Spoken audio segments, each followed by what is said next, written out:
হাতে কষ্ট হয় বিধায় মেশিন কিনা। হ্যাঁ, এমনি হাত দিয়ে কষ্ট হয় বিধায় মেশিন। বাসায় এসেছি মেশিনটা রেডি করে প্রপার মানে ট্রেনিং দিতে আমরা কিন্তু এই মেশিনটা নিয়ে এসেছি। তো মেশিনটা কীভাবে সেট করতে হয় সেটা কিন্তু আপনারা ফুল ভিডিওতে দেখতে পারবেন। তো মেশিনের সঙ্গে আমাদের যে ক্যানটা রয়েছে এটা কিন্তু 25 লিটারের একটা ক্যান দেওয়া আছে। এগুলো কিন্তু তিনি প্রায় গত 3 দিন হচ্ছে মনে হয় না ভাই, 3 দিন হলে কিন্তু মেশিনটা নিয়ে আসছে। তো আজকে আমরা আসছি প্রপার ট্রেনিংটা দিতে আর কি। তো মেশিনটা আমরা এখন রেডি করব। তো এখানে কিন্তু দেখতে পাচ্ছেন যে 4টা সাকশন হেড রয়েছে। তো এই সাকশন হেডগুলো কিন্তু আমরা এখন ফুল রেডি করে দিচ্ছি। এটা হচ্ছে এখানে থাকবে।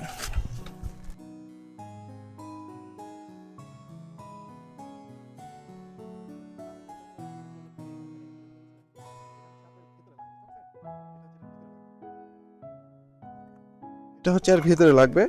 আপনি যখন দুধটা ওভারফ্লো হয়ে যাবে তখন এটা এটার উপর দিকে যাবে আর কি। এটা হচ্ছে এটা।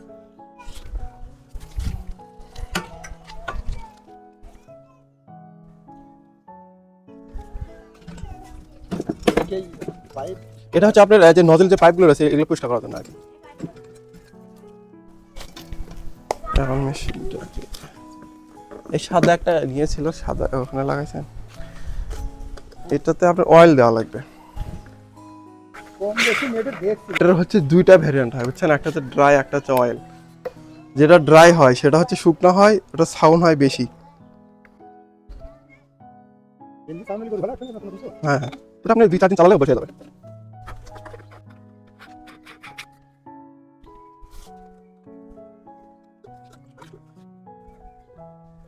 আস্তে আস্তে ভিতর দিকে চলে যাবে। এটা হচ্ছে পালস, মানে এটা মেশিনের হার্ট বলে এটাকে। এটার ভিতরে আপনি টিক টিক করবে আর কি। হ্যাঁ, লাগিয়ে দিলাম। এটা হচ্ছে আপনার প্রেশার নিবে হাওয়ার। এটাতে লাগবে, যেটাতে হাওয়ার প্রেশার সেটাতে এটা লাগবে। মানে ওই যে যেটা হ্যাঁ, যখন আপনার ভিতরে যে বলটা আছে যখন দুধটা উপর দিকে উঠে যাবে তখন এটা কিন্তু বন্ধ হয়ে যাবে। টাইট বেশি। এইদিকে কেটে দেবে। হ্যাঁ, এটা যে পালস, এটা আপনার ভিতরে পাস করবে এটাতে।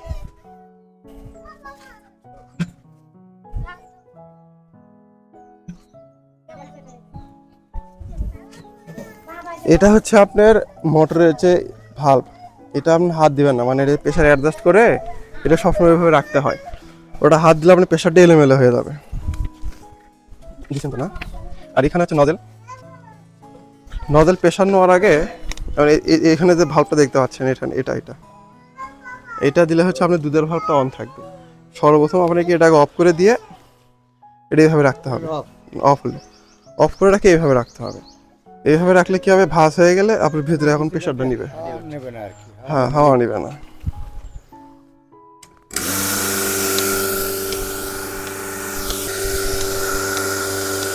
এটা কি হাত দিছিলেন আমার পরে? হ্যাঁ, এই জন্য এখানে এটা আপনি উল্টা পাল্টা হয়ে গেছে বুঝতে পারছেন। এখানে 0.4 থেকে উপরে রাখতে হবে। আপনি 0.4 যখন এটার ভিতরে আসবে তখনই আপনি এই বাসটা দিয়ে তখন লাগাতে হবে। এর আগে লাগালে এটা থাকবে না। এখন একটা করে এটা করে বাদ নেই, এখন গরুর বাটে এভাবে লাগা দিতে হবে। দিলেই আপনি গরুর বাটে লাগিয়ে দেবেন, গরুটা দেওয়া লাগবে। আর এটা হচ্ছে আমি এটা অফ করে দিই, খুলে দিলাম, আমি ওপেন করে দিলাম দিয়ে এখন নিয়ে যা লাগিয়ে দিল হাওয়া আপনার নিচ্ছে। এখন সাদা বুঝতে পারবেন, বুঝতে পারছেন? এর ভেতরে পাস করতেছে। হ্যাঁ, মানে পাস বলতে কি, পাস করে আপনি প্রেশার দিবেন। আর যে সাকশনটা হচ্ছে, সাকশন ফলে আমার দুধটা চলে যাবে ভেতরে।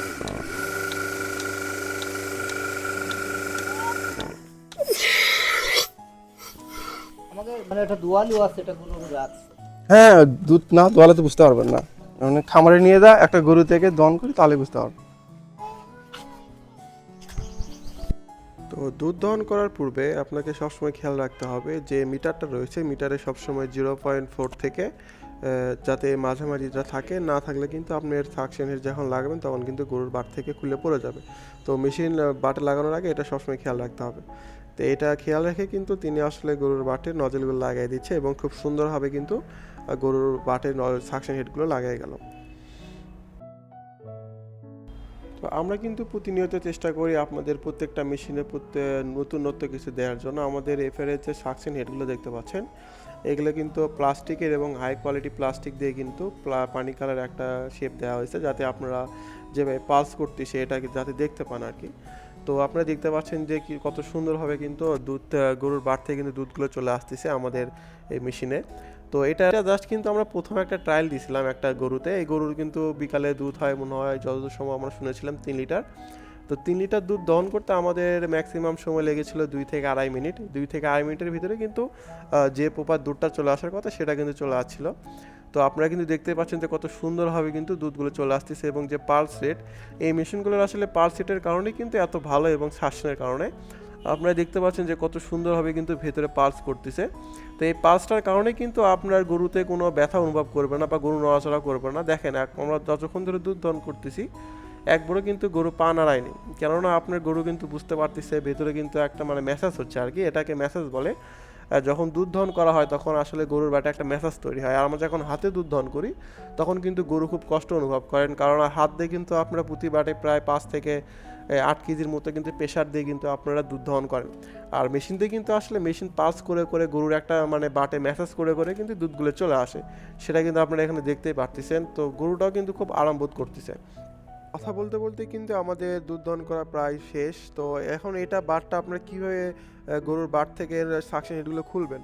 তো এখানে সর্বপ্রথম যে ভাল্ব দেয়া আছে, হাওয়ার যে ভাল্ব দেয়া আছে আপনার সাকশন হেডের সঙ্গে, এটাকে একটু নাড়াচাড়া করতে হবে, যাতে যে বাটের ভিতরে যদি এক্সট্রা কোনো দুধ বা নজলের ভিতরে দুধগুলো থেকে থাকে সেগুলো কিন্তু সাকশন নাড়াচাড়ার ফলে কিন্তু চলে আসবে। তো নড়াচড়া করার ফলে যখন ওই দুধগুলো চলে আসবে তখন কিন্তু আপনারা একটা কাজ করতে পারেন। সর্বপ্রথম আপনারা কম্প্রেসারটা বন্ধ করে দিবেন। দেওয়ার পরে যে হাওয়াটা আছে, মানে এটা হচ্ছে 4 লিটার ভ্যাকুয়াম ট্যাঙ্ক। তো 4 লিটার ভ্যাকুয়াম ট্যাঙ্কে কিন্তু ভালো একটা প্রেশার পরিমাণ থাকে। তো সর্বপ্রথম কিন্তু কম্প্রেসারটা অফ করে দেওয়ার পরে আপনারা কিছুক্ষণ ওয়েট করলেই আস্তে করে কিন্তু সবগুলো সাকশন হেড খুলে পড়ে যাবে গরুর বাট থেকে। তো আপনারা হয়তো লক্ষ্য করতেছেন যে গরুর বাট অনেক লাল হয়ে আছে, গরুর কোনো সমস্যা হবে কিনা। তো এটা আসলে মূলত গরুর যে রক্তর প্রেশারটা আপনারা এতক্ষণ যে দুধ দহন করলেন, যার ফলে কিন্তু ওখানে একটু হালকা লাল হয়েছে। এটা কোনো বিষয় না, এটা কোনো ইস্যু না, এটা কিন্তু এরকম হয়েই থাকে, এটা স্বাভাবিক বিষয়। তো এটা কিন্তু একটু পরে এটা সমাধান হয়ে যাবে, মানে স্বাভাবিক হয়ে যাবে। আপনারা সবসময় খেয়াল রাখবেন যাতে গরুর বাটগুলো ক্লিন থাকে, এবং দুধ দহন করা শেষেও কিন্তু আপনাকে এটা ভালোভাবে ক্লিন করে রাখতে হবে।